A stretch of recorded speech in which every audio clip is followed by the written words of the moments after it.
నేటి ఆధునిక జీవనంలో ఎంత కష్టపడ్డా కూడా వెయిట్ లాస్ అనేది ఒక బిగ్గెస్ట్ ఛాలెంజింగ్ గా మారుతుంది. 35 ఇయర్స్ తర్వాత మహిళల్లో వెయిట్ లాస్ అవ్వడం కొంచెం స్లో డౌన్ అవుతుంది. ఎందుకంటే ఇవాళ రేపు ఎర్లీ మెనోపాజ్ కూడా కనిపిస్తుంది. జనరల్ గా మనం ఏజ్ అయ్యే కొద్దీ మజిల్ డిప్లీషన్ అనేది పెరుగుతూ ఉంటుంది. జనరల్ గా ఆరోగ్యంగా ఉండాలంటే ఇన్ని కేజీలు తగ్గితే బెటర్. సో మనం వెయిట్ లాస్ స్టార్ట్ చేసినప్పుడు వాళ్ళు వారానికి 2 కేజీలు కూడా తగ్గొచ్చు. వాళ్ళు ఎంత ఓవర్ వెయిట్ ఉన్నారు అన్నది కూడా పాయింట్. ఒక రోజు మీరు అన్నట్టు చీట్ మీల్ అనేది చేస్తూ ఉంటారు, మరుసటి రోజు అసలు జీరో డైట్ అని ఏం తినకుండా ఉంటారు.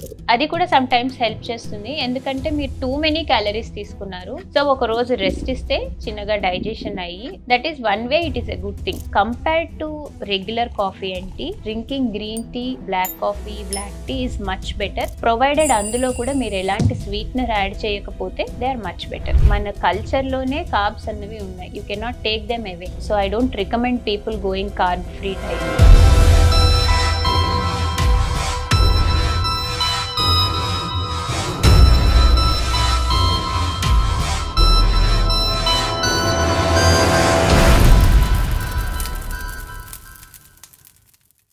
మన దేశంలో ఇటీవల జరిపిన అధ్యయనాల ప్రకారం 60 ఏళ్ల వయసు దాటిన వారిలో చాలామంది మోకాళ్ళ సమస్యలతో బాధపడుతున్నారు. అందులో మోకాళ్ళ చిప్పులు అరిగిపోయి చాలామంది సర్జరీకి వెళ్తున్నారు. అయితే సర్జరీయే దిక్కు అనుకునే వారికి ఎపియాన్ పెయిన్ క్లినిక్ ఒక శుభవార్త చెప్పింది.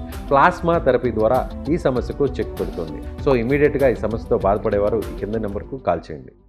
నమస్తే, నేను విజయ్. నేటి ఆధునిక జీవనంలో ప్రతి ఒక్కరు కూడా అనూహ్యంగా వెయిట్ పెరిగిపోతుంటారు. ఎంత కష్టపడ్డా కూడా వెయిట్ లాస్ అనేది ఒక బిగ్గెస్ట్ ఛాలెంజింగ్ గా మారుతుంది. సో దీనిపైన మాట్లాడడానికి మనతో పాటు ఉన్నారు ప్రముఖ న్యూట్రిషనిస్ట్ ఆశ్రిత గారు. ఆశ్రిత గారు నమస్తే. నమస్తే మేడం, ఇప్పుడు ఏ ఏజ్ వాళ్ళు ఎక్కువగా ఈజీగా వెయిట్ లాస్ అవుతారు, ఏ ఏజ్ వాళ్ళకి కష్టంగా ఉంటుంది బరువు తగ్గడం విషయంలో? రైట్. టీనేజ్ నుంచి 35 ఇయర్స్ లోపు ఉన్న మహిళలు కానీ మగవాళ్ళు కానీ ఎవరైనా సరే వెయిట్ లాస్ అవ్వడం ఈజీగా ఉంటుందండి. 35 ఇయర్స్ తర్వాత మహిళల్లో వెయిట్ లాస్ అవ్వడం కొంచెం స్లో డౌన్ అవుతుంది. ఎందుకంటే 35 నుంచి 52 ఇయర్స్ వరకు మనం మెనోపాజల్ ఫేజ్ పెట్టుకోవచ్చు. ఎందుకంటే ఇవాళ రేపు ఎర్లీ మెనోపాజ్ కూడా కనిపిస్తుంది. కాబట్టి ఆడవాళ్లలో 35 దాటాక కొంచెం స్లో డౌన్ అవుతుంది వెయిట్ లాస్. ఒక లేడీస్ లో వరకు, మగవాళ్లలో అయితే 50 ఇయర్స్ వరకు కూడా వెయిట్ లాస్ అవ్వడం ఈజీగానే ఉంటుంది. 50 దాటినప్పటి నుంచి ఏంటంటే మజిల్ లాస్ అన్నది స్టార్ట్ అవుతుంది. బాడీలో హార్మోనల్ చేంజెస్ వస్తూ ఉంటాయి. జనరల్ గా మనం ఏజ్ అయ్యే కొద్దీ మజిల్ డిప్లీషన్ అనేది పెరుగుతూ ఉంటుంది. సో కాబట్టి వీళ్ళు ఏంటంటే వెయిట్ లాస్ అవ్వాలి అంటే కొంచెం టైం పడుతుంది, ఎఫర్ట్ పెట్టాలి. సో జనరల్ గా చాలా మంది ఒకే నెలలో 10 కేజీలు తగ్గిపోవాలి, 15 కేజీలు తగ్గిపోవాలి ఇలా అనుకుంటుంటారు. జనరల్ గా ఆరోగ్యంగా ఉండాలంటే ఇన్ని కేజీలు తగ్గితే బెటర్.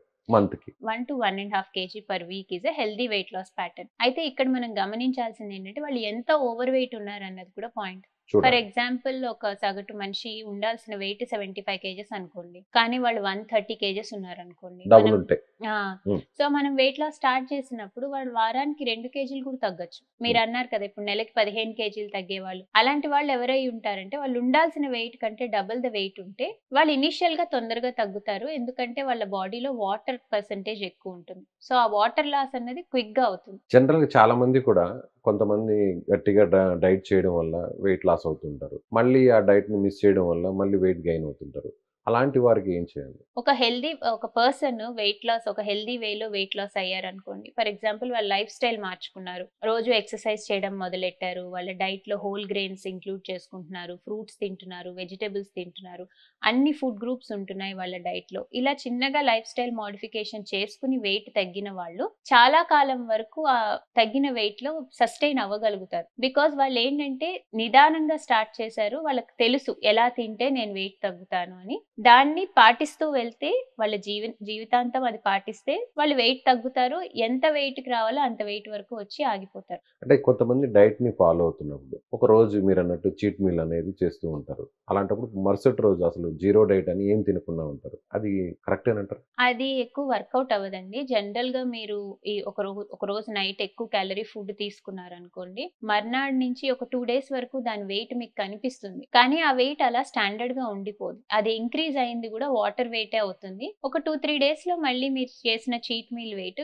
సబ్సైడ్ అయిపోతుంది. కానీ ఏదైతే మనం అపోహ ఉంటుంది కదా, అంటే ఎక్కువ తినేస్తే మర్నాడు అసలు మొత్తం ఏం తినకపోతే బానే ఉంటుందని. ఒకటి అది కూడా సమ్ టైమ్స్ హెల్ప్ చేస్తుంది. ఎందుకంటే మీరు టూ మెనీ క్యాలరీస్ తీసుకున్నారు. Too much time for digestion పడుతుంది. సో ఒక రోజు రెస్ట్ ఇస్తే ఆ ముందర రోజు తిన్నవన్నీ కూడా చిన్నగా డైజెషన్ అయ్యి బాడీకి ఇమిడి you are giving rest to your system. That is one way it is a good thing. కాకపోతే గుర్తుపెట్టుకోవాల్సింది ఏంటంటే దీన్ని అడ్వాంటేజ్ తీసుకోకూడదు. సరే నేను ఒక రోజు తినేస్తా, ఒక రోజు ఫాస్టింగ్ ఉంటా, మళ్ళీ వెళ్ళి ఒక రోజు తింటా, మళ్ళీ ఒక రోజు ఫాస్టింగ్ ఉంటా. ఇది కంటిన్యూస్ గా జరుగుతుంటే బాడీకి హార్మ్ అవుతుంది. ముందు రోజు నాన్ వెజ్ ఎక్కువ తీసుకొని మరుసటి రోజు ఫ్రూట్స్ ఓన్లీ వెజిటబుల్స్ మాత్రమే తీసుకుంటారు, అది కరెక్ట్? ముందర రోజు ఒకవేళ నాన్ వెజ్ కన్సంప్షన్ ఎక్కువ ఉంటే, again as I was telling you, పరిమితికి మించి నాన్ వెజ్ కన్సంప్షన్ ఎక్కువ ఉన్నా సరే ఇన్ఫ్లమేటరీ కాంపౌండ్స్ పెరుగుతాయి. కానీ మీరు అన్నట్టు మరనాడు దాన్ని సబ్సైడ్ చేయడానికి ఫ్రూట్స్ అండ్ వెజిటబుల్స్ తీసుకుంటే ఇట్ ఈస్ గుడ్.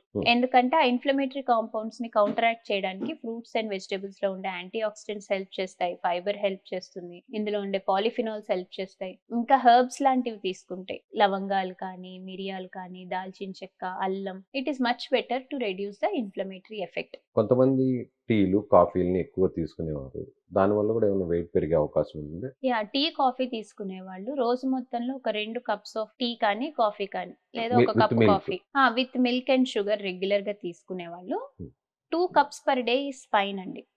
కానీ ఎంత షుగర్ యాడ్ చేసుకుంటున్నాం అనేది వెరీ ఇంపార్టెంట్.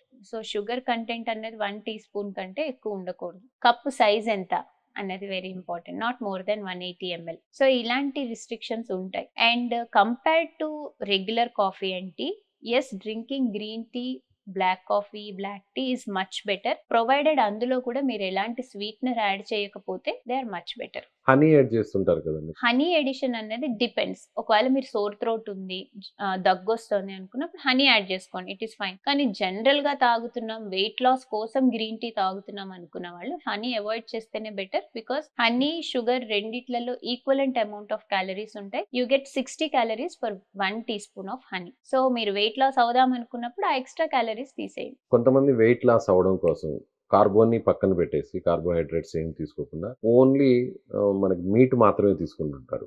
అంటే అప్పుడు ఆ మీట్ తీసుకోవడం వల్ల ఎంతవరకు అది పర్ఫెక్ట్ అంటారు? రైట్. సో కార్బోహైడ్రేట్స్ ని కంప్లీట్ గా అవాయిడ్ చేయడం అన్నది వెరీ రాంగ్ నోటేషన్. అది ఎక్కువ రోజులు సస్టైనబుల్ అవ్వదు. మీరు ఎవరైనా కీటో డైట్ తీసుకున్న వాళ్ళని చూసినా సరే వాళ్ళు మహా అయితే 2 నెలలు చేయగలరు. ఆ తర్వాత దాని నుంచి మళ్ళీ డిస్కంటిన్యూ అయిపోతారు. Because being an Indian and in to the culture, మన ట్రెడిషనల్ వాల్యూస్ తోటి మనకి ఫెస్టివల్స్ వస్తాయి, ఖచ్చితంగా కార్బోహైడ్రేట్ ఉంటుంది. మన కల్చర్ లోనే కార్బ్స్ అన్నవి ఉన్నాయి. You can not take them అవే. అది ఎక్కువ రోజులు సస్టైనబుల్ కాదు. So I don't recommend people going carb free diet.